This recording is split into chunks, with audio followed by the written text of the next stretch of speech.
అడవి అనగానే మొదటగా మనకు గుర్తుకొచ్చేది సింహం లేదా పులి.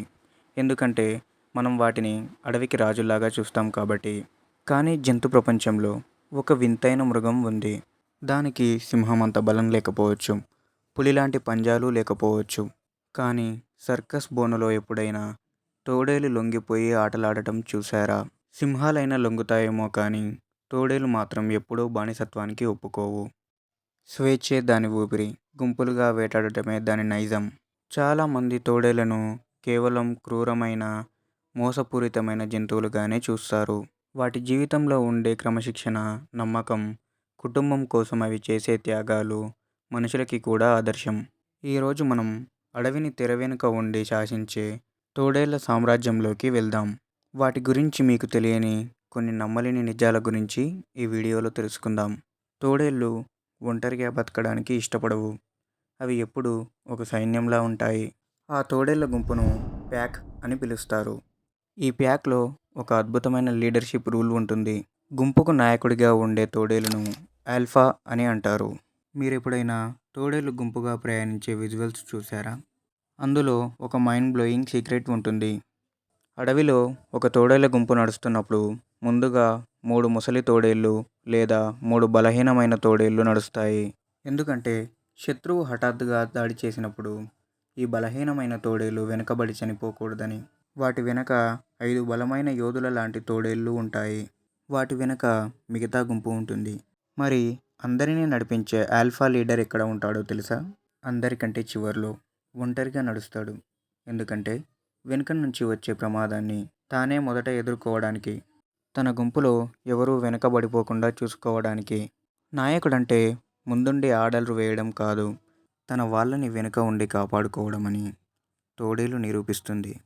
ఇక జంతు ప్రపంచంలో సింహాలు, పులులు, అలాగే క్రూర జంతువులు వేరువేరు భాగస్వాములతో జతకడతాయి. కానీ ఈ తోడేళ్ళు అలా కాదు. ఎందుకంటే ఇవి మోనోగామస్. అంటే అవి తన జీవితంలో ఒకే ఒక్క భాగస్వామిని ఎంచుకుంటాయి. బతికినంతకాలం ఆ ఒక్క తోడుతోనే జీవిస్తాయి.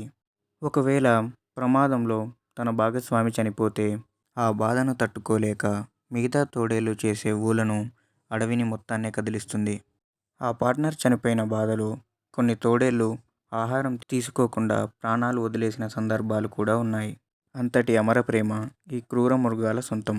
వాటికి పుట్టే పిల్లల బాధ్యతలను కేవలం తల్లి మాత్రమే కాదు, గుంపులోని ప్రతి తోడేలు సొంత పిల్లలాగే చూసుకుంటుంది.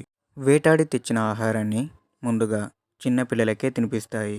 ఇక తోడేళ్ల వేట విషయానికి వస్తే అవి కేవలం బలంతో వేటాడవు, పక్కా ప్లానింగ్ అండ్ మైండ్ గేమ్తో వేటాడతాయి. ఒక పెద్ద అడవి ఎద్దును లేదా జింకను వేటాడాలన్నా వాటిదంటూ ఒక వ్యూహం ఉంటుంది. గుంపులోని కొన్ని తోడేళ్లను శత్రువుకు ఎరగా మారుస్తాయి. వాటిని చూసి ఆ జంతువు పరిగెత్తడం స్టార్ట్ చేయగానే తోడేళ్ళు దాన్ని అలసిపోయేలాగా మైళ్ళ దూరం వేటాడతాయి. ఎప్పుడైతే ఆ జంతువు పూర్తిగా అలసిపోయి శ్వాస తీర్చుకోలేదో అప్పుడు మిగతా బలమైన తోడేళ్ళు పొదల్లోంచి దూకి వాటిని చుట్టుముడతాయి. తోడేళ్ల దవడల బలం ఎంత ఎక్కువంటే అవి ఒకే ఒక్క బైట్తో ఎముకలను సైతం పిండి చేయగలవు. ఎంతటి పెద్ద జంతువైనా తోడేళ్ల వ్యూహం ముందు లొంగిపోవాల్సిందే. అందుకనే తోడేలిని ఆల్ఫా యానిమల్ అని అంటారు.